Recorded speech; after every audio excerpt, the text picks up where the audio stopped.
Well, I hope you enjoyed your food break and welcome back. The next beer we have for you is our current fall seasonal, and that's Red IPA.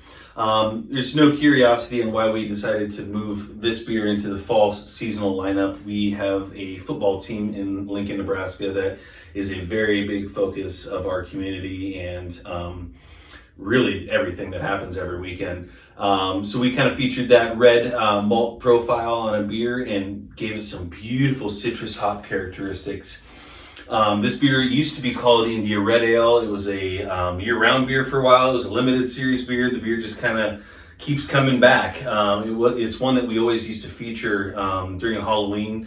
And we had a Frankenstein head that we would pour India Red Ale in because it's just the zombie beer that just keeps sticking around and keeps coming back to people. And for good reason. A lot of people really love the beer. Nice hoppy, malty, caramel flavor profiles, but that real nice citrus hop really kind of cleans it up. 7.1% on the ABV, and it's just a limited seasonal for us right now. And we will be, if this is something you're really enjoying, go out and grab a 6-pack, drink as much as you can while you're at the bar, responsibly, of course. But enjoy it while you have it, because it will be replaced in 2021 with a new fall seasonal, which is always kind of the fun thing with breweries coming out with new things, R&Ding a new product. We've kind of gotten away from your typical 4 seasonals. We used to do 6 seasonals.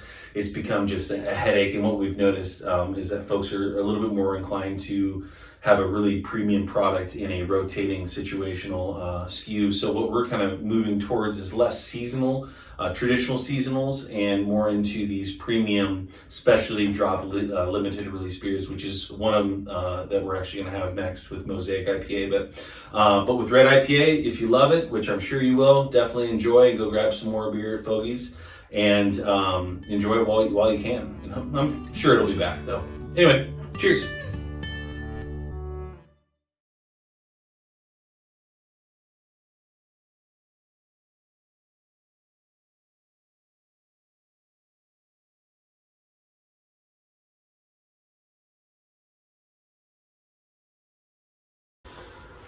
So everywhere I go, the big question that I usually get is, where did the name Zipline come from? And it's a really, really fair and justifiable question. We're founded in Lincoln, Nebraska, and when folks think about Lincoln, Nebraska, they don't necessarily think of ziplining typically. So it's a fair question, and it's actually got a really cool story. So before our owners decided to launch this brewery, all 3 of the brewers were homebrewers.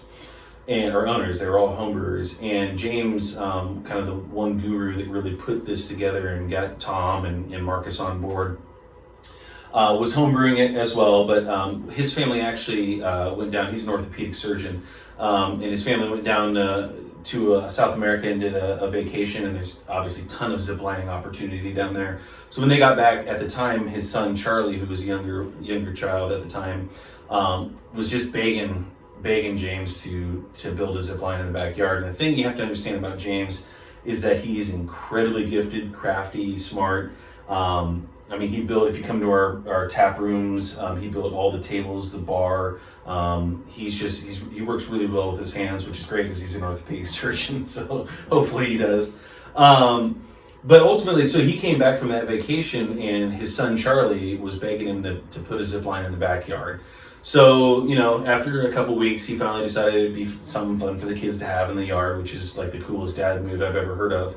And he ended up scaling up a zip line into the backyard. But what he was telling Charlie at the time is that he still needed to test the angle to make sure it was set up correctly and there wouldn't be any problems when his son and his daughter started going down. And so James, what he did is he went in to grab an industrial size bag of malt that he used at the time for brewing. And so he goes inside looking for that bag so he can tie it to the zip line and send it down as a dummy so they could test to see if it was the right angle, if they need to make any additional adjustments. The problem is that like any little kid, I don't know, I think he was probably about 8 or 9, didn't want to listen exactly to what Dad said. So probably about the moment Dad went inside and shut the door, old Charlie jumped on that zip line and took himself the inaugural ride down. The unfortunate part for Charlie is that James was right. He needed to test the angle, and Charlie ended up kind of going down a little bit more of an angle than anticipated and crashed and burned. And ultimately, the unfortunate thing for Charlie on that end is that he ended up coming away with some injuries. I think he had a cracked rib. I think he may have cracked a clavicle and maybe had some hip damage. But ultimately, he was in good hands. His dad was there. By the way, Charlie hates it that this story is told typically. But you fast forward a few years and he was starting to get Tom on board, and he was, at this point, they're trying to bring Marcus in at the time. Marcus had just graduated. He was going to be an attorney, just graduated from law school, and got a position with the state. And they were really trying to reel him in to be a part of the brewery, because he was really the main brewer when we started. And they finally got him on board, but then they were trying to come up with what the name was. And James had this idea of doing Zipline.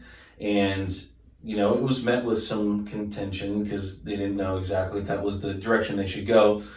James had brought it up at a concert with a couple of his buddies. And they basically kind of laughed at him and turned it into a joke toward him, because they thought that at the time, coming out with a brewery in Lincoln, Nebraska was probably not the best idea.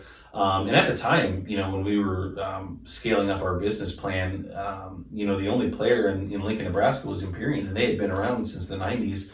So they just didn't think it was the greatest plan in the world, and they just didn't really believe it, and they kind of were poking fun at him about it, and ultimately started referring to the brewery as Zipline Brewing Company, because they thought it was just as good of an idea to start a brewery in Lincoln, Nebraska as it would be to put a zip line in your backyard for your kid and their friends to come over and crash and burn, basically.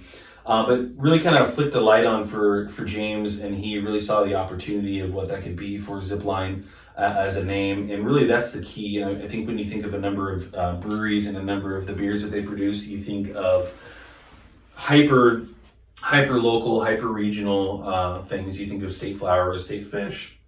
A lot of times that's the direction people go.